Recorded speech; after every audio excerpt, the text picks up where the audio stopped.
चलो, मैं ज्ञान विज्ञान पुस्तक के कुछ अंश पढ़ता हूँ। ये किताब मैंने लिखी थी 2011 में और यहीं छपी अटलांटा में। और इसके कवर पे गौतम का बनाया हुआ पगला घोड़ा जो ड्रामा हमने किया था उसका जो एक पोस्टर था, जिसमें एक औरत जल रही है और 4 लोग बैठ के शराब पी रहे हैं, उसके बारे में चर्चा कर रहे हैं।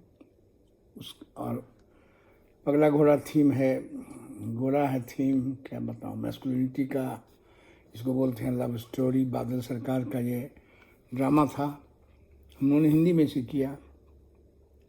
तो उसका जो पोस्टर था उसको हमने यूज़ किया इस किताब के कवर पे। और पीछे में मेरी तस्वीर लगी है। ये तस्वीर पुरानी है, 2004 की है। तो अब तो 2004 में 18 साल हो गए। तो 18 साल पुरानी ये तस्वीर है और किताब छपी 2011 में। और ये मेरे लेखों का संग्रह है। इसको मैंने अपने माँ बाप, माताजी पिताजी जिनका देहांत हो चुका है दोनों का, उनको डेडिकेट किया था, उनको समर्पण किया था।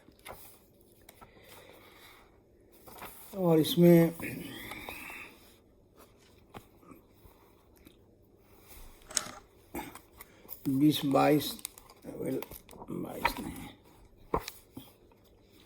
27 लेख हैं। कुछ लेख हिंदी में हैं, कुछ लेख साइंस के बारे में हैं, कुछ लेख, एक भी लेख ऐसा नहीं है जो मेरा नया हो। सब लेख मेरे कहीं ना कहीं पिछले 1961 से लेके 1911 तक, 2011 तक 40-50 साल में जो मेरे लेख छपे और उनको मैंने जमा करके यहाँ एक किताब बनाई। तो पहला है लेख चमत्कार। चमत्कार मैं पढ़ूंगा। ट्रेन चली तो मन खुशी से भर उठा। साथी प्रोफेसर और अनेक विद्यार्थी साथ जा रहे थे। मेरे मन की हलचल को वो क्या जाने। मंच पर चढ़ भाषण करना, फिर तालियां सुनना, विज्ञान की नई उपलब्धियों की चर्चा करना और उनसे अपने रिसर्च का नाता जोड़ना कितना बड़ा नशा है। जो इसमें लगे हैं वही समझ पाएंगे। जबलपुर जाकर 3 दिन वहाँ रहना तथा विज्ञान समारोह में भाग लेना, देश विदेश के विस्तृत वैज्ञानिकों से मिलना, उनके शोध की चर्चा में भाग लेना बड़ा आकर्षक प्रतीत होता था। बिहार के एक छोटे से मामूली विश्वविद्यालय, मिथिला विश्वविद्यालय दरभंगा के एक कम उम्र के प्रोफेसर को इस बड़ी गोष्ठी में 30 मिनट का भाषण करने का मौका मिलना एक चमत्कार से कम नहीं था। पहले दिन नहा धो खा पीकर भेड़ाघाट और धुआंधार जाने का इंतजाम था। स्कूल के दिनों में शरद पूर्णिमा पर लेख लिखना मेरा प्रिय विषय था। पर शाम के समय नौका विहार, वो भी भेड़ाघाट की बड़ी झील में, अगाध जल राशि और उजले संगमरमर के पहाड़ों के पीछे से उठता चांद, मानो मैं किसी रहस्यमय जगह पर पहुंच गया था। ताजमहल के सामने बिताया शरद पूर्णिमा भी अभी फीका लग रहा था। लंबी बड़ी यंत्र चालित नाव में अनेक लोग बैठे थे। Excuse me. परिचित अपरिचित सबों में एक रिश्ता सा बन रहा था। कुछ घंटे में इस अभूतपूर्व दृश्य को देख बसों में बैठ वापस अपने होटल आए और अगले दिन के भाषण इत्यादि का अभ्यास करने लगे।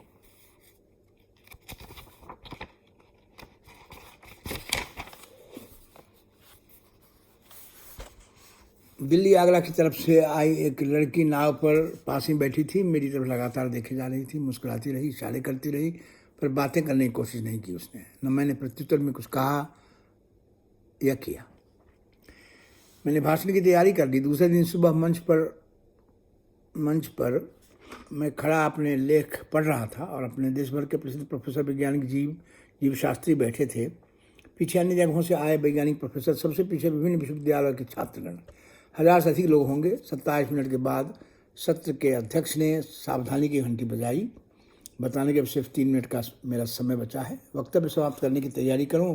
मुझे बहुत सी बातें बतानी थी, पर मैंने मन ही मन तय कर लिया किसी मुख्य विचार या आंकड़े बताकर चुप हो जाऊंगा तथा प्रश्नोत्तर के समय प्रश्न उत्तर के समय अन्य बातों का खुलासा करूँगा।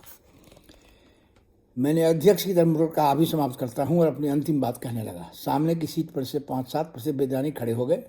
उन्होंने मुझे तथा अध्यक्ष को लक्ष्य कर कहा कि आप अपना भाषण जारी रखें, हम अपना समय आपको देते हैं, बस प्रश्नोत्तर का समय हटा दें।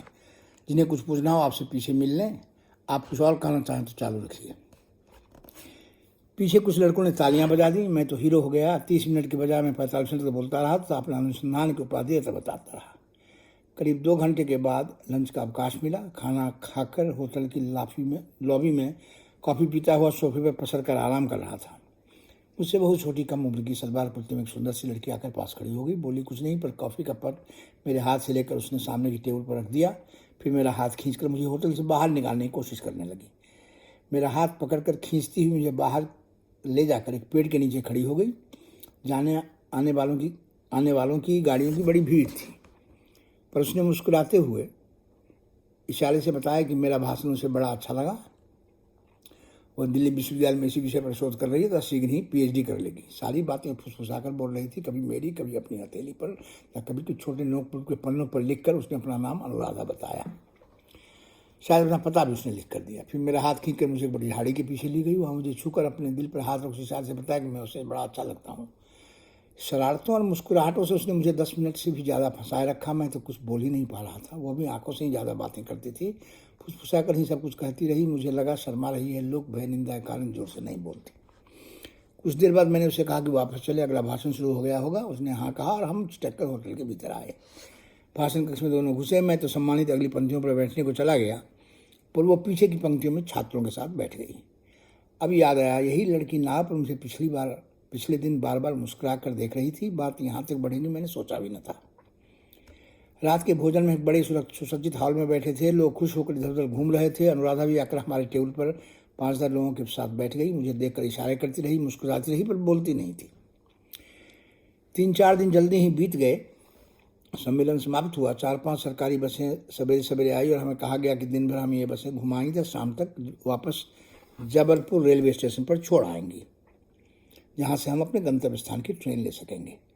17 पास है, जाकर खजुराहो दिखाएं आप सब, विश्वविद्यालय के अधिकारी ने बताया। अनुराधा दिल्ली आगरा वालों के साथ अलग तथा मैं पटना कलकत्ता वालों के साथ अलग बसों में बैठे। दिन के समय किसी डाक बंगले में सारी बसें आई, जहाँ भोजन तथा विश्राम की व्यवस्था की गई थी। खाने के हॉल में मैंने फिर अनुराधा को देखा। हम पास के ही टेबलों पर बैठे थे और अभी भी वो इशारे करती रही, मुस्कुराती रही। मैं असमंजस में आकर दूसरी तरफ देखने लगता। उसके स्पष्ट नहीं बोलने से मैं कुछ चकित सा था। खाने के बाद रेस्ट हाउस के बरामदे पर एक सोफे पर बैठ मैंने फिर झपकी ले ली। असल में थकावट और गर्मी ने मुझे सुला दिया। धूप का चश्मा मैंने आंखों पर चढ़ा लिया, रोशनी तथा लोगों से बचने। घंटे भर के आराम के बाद बसों में दोबारा घूमकर शाम तक स्टेशन पहुंचना था। लॉबी में बहुत लोग आ जा रहे थे। मैं तो सचमुच सो गया था। किसी ने झकझोर कर जगाया, कहा बसों में फिर बैठना है, घूमने जाना है, शाम को वापसी की ट्रेन भी है। मैं उठा, धूप का चश्मा निकाल कर जेब में रखना चाहा। उसमें से कागज का छोटा सा टुकड़ा गया। छोटी सी चिट्ठी लिखी थी सुंदर से अक्षरों में, आई लव यू। धूप का चश्मा बदल रही हूँ अपना, और चिट्ठी तुम्हारे नाक पर रखे जा रही हूँ, तुम्हारा ले जा रही हूँ। मैंने तुम्हें जगाने की बड़ी कोशिश की, पर तुम उठे नहीं। शायद तुम्हारी मुलाकात फिर हो। विदा, अनुराधा। मैं तो जैसे अपने से जागा और यह सपना नहीं सच था। बस में बैठा, शाम को ट्रेन थी। दूसरे दिन घर आ गया, बीवी बच्चों और काम के बीच। जबलपुर स्टेशन पर ट्रेन की प्रतीक्षा में बैठे बैठे उब रहा था। मेरी हमउम्र आगरा की एक महिला प्रोफेसर, जिन्हें मैं अच्छी तरह जानता था, आकर पास बैठ के लगी धारा प्रवाह बोलने, तुम्हारी ट्रेन नहीं आई अब तक? मेरी भी लेट है। अनुराधा तो दिल्ली वालों के साथ चली गई घंटे भर पहले। ये लड़की तो तेरे लिए पागल हो गई है। क्या क्या तेरे बारे में बोलती रही है, पढ़ने में बड़ी तेज है, जल्दी ही कहीं प्रोफेसर लग जाएगी। मैंने उसे साफ साफ कह दिया कि तुम उम्र में कितने बड़े हो, हेड ऑफ डिपार्टमेंट भी हो, बीवी बच्चे होंगे तुम्हारे पास उसे इस तरह नहीं आना चाहिए था। मैंने सर झुका कर, आप ठीक कर रही हैं, आपका सारा अंदाज़ा सही है। उन्होंने बात आगे बढ़ाई, बड़े घर की है, बिल्कुल गूंगी है, ठीक से कुछ बोल भी नहीं पाती। सुन तो ठीक लेती है, मगर हल्की फुसफुसाहट से आगे इसकी आवाज़ ही नहीं निकलती। अमेरिका से कोई मशीन मंगवा रही है, गर्दन पर लगाने से ऊंची आवाज़ में बोल सकेगी। उनकी ट्रेन आ रही थी, वे उठकर चल दी। अब मुझे अनुराधा के धीरे बोलने, इशारा करने और कागज़ या हाथ पर लिखकर अपने भाव प्रकट करने का कारण समझ में आया। 3-4 महीनों के बाद मैं जर्मनी चला गया, जहाँ 4 वर्ष रहा। फिर वहाँ से साल भर को ऑस्ट्रेलिया, अंत में अमेरिका आ गया। यहाँ मैं परिवार के साथ बस गया। जबुल पे मिली अनुराधा को देखे 35 से ज़्यादा साल बीत गए हैं।